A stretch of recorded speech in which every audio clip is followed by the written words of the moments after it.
Go. Assalamualaikum warahmatullahi wabarakatuh. Perkenalkan saya, Viva Agustiningsih, guru IPA dari SMP Negeri 1 Tanggul, akan memberikan video pembelajaran tentang klasifikasi makhluk hidup.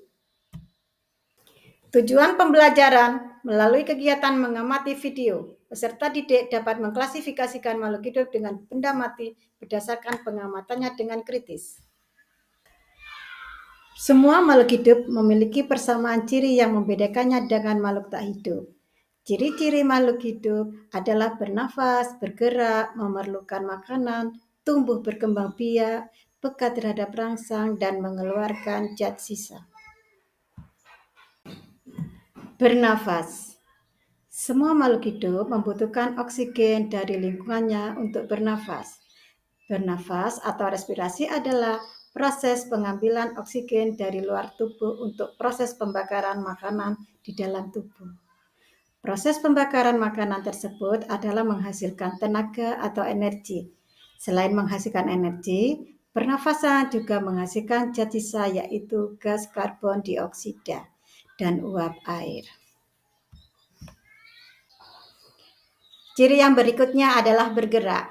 Semua makhluk hidup pasti dapat bergerak, seperti burung terbang menggunakan sayap, harimau bergerak menggunakan 4 kakinya, dan ada juga ikan berenang di air menggunakan sirip. Ciri berikutnya adalah memerlukan makanan. Pernahkah kamu melihat sapi yang sedang memakan rumput? Makhluk hidup memerlukan makanan setiap hari agar tetap bertenaga. Manusia dan hewan mendapatkan makanan dengan cara memakan tumbuhan atau hewan lainnya. Misalnya, manusia makan sayuran, ikan atau daging. Seperti tumbuhan juga membutuhkan cahaya matahari dan juga membutuhkan air untuk proses fotosintesis, yaitu pembuatan zat makanan. Ciri yang berikutnya adalah tumbuh dan berkembang. Nah, semua makhluk hidup memiliki ciri tumbuh dan berkembang. Coba perhatikan gambar di bawah ini. Bayi yang mungil akan tumbuh menjadi anak kecil. Anak kecil akan tumbuh menjadi seorang remaja. Remaja akan tumbuh menjadi orang dewasa. Orang dewasa akan tumbuh menjadi orang tua atau lanjut usia. Hal ini menunjukkan bahwa manusia tumbuh atau mengalami pertumbuhan dan perkembangan. Selain itu juga ada contoh di sini tumbuhan. Tumbuhan juga mengalami tumbuh dan berkembang yang dimulai dari kecambah sampai tumbuh menjadi dewasa. Ciri selanjutnya adalah berkembang biak atau yang dikatakan dengan reproduksi. Semua makhluk hidup berkembang biak. Berkembang biak atau reproduksi adalah kemampuan makhluk hidup untuk menghasilkan keturunan. Tujuan makhluk hidup berkembang biak adalah untuk mempertahankan kelangsungan hidup jenisnya. Perhatikan pada gambar ini. Contoh dari perkembangbiakan dengan cara aseksual atau vegetatif dengan cara tunas. Ini contoh pada bambu. Dari jumlah 1 menjadi banyak. Nah, itu yang dikatakan berkembang biak. Contoh berikutnya adalah perkembangbiakan secara seksual atau yang dikatakan dengan perkembangbiakan generatif. Contohnya adalah ayam. Nah, ciri berikutnya adalah iritabilitas, yaitu peka terhadap rangsang. Contohnya pada tumbuhan putri malu, daunnya akan terkatup jika tersentuh. Begitu juga dengan hewan, juga memiliki indera yang peka terhadap rangsangan, seperti pada kelelawar. Kelelawar peka terhadap bunyi.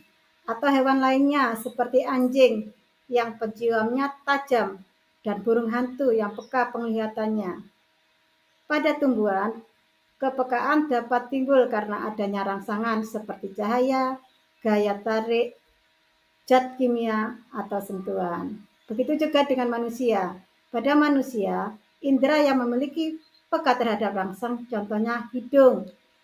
Hidung kita peka terhadap rangsangan, bau, sehingga kita dapat mencium atau telinga kita yang peka terhadap suara, sehingga kita dapat mendengar. Ciri selanjutnya adalah ekresi atau dikatakan mengeluarkan zat sisa. Setiap makhluk hidup pasti mengeluarkan zat sisa dari proses metabolisme tubuh. Metabolisme adalah proses pertukaran zat yang terjadi di dalam tubuh makhluk hidup. Proses pengeluaran zat sisa disebut dengan ekresi. Contohnya, manusia setiap hari harus mengeluarkan keringat atau urin. Manusia juga harus mengeluarkan karbon dioksida melalui saluran pernafasan. Air seni dan karbon dioksida merupakan zat sisa yang dapat bersifat racun bagi tubuh sehingga harus dikeluarkan. Ciri yang berikutnya adalah beradaptasi. Adaptasi adalah penyesuaian makhluk hidup terhadap lingkungannya. Contoh pada tumbuhan, berdasarkan hidupnya ada tumbuhan xerofit, hidrofit, dan higrofit. Nah, pada tumbuhan xerofit, contoh pada tumbuhan kaktus, dengan daun yang tebal fungsinya untuk mengurangi penguapan. Dan selanjutnya adalah pada tumbuhan teratai. Tumbuhan teratai hidup di air dengan ciri daun yang lebar. Daun yang lebar fungsinya untuk mempercepat suatu penguapan. Ciri yang berikutnya bahwa makhluk hidup adalah tersusun atas sel. Ada yang bersel banyak dan ada juga contoh sel bersel satu, diantaranya bakteri. Bakteri merupakan contoh dari hewan yang bersel satu.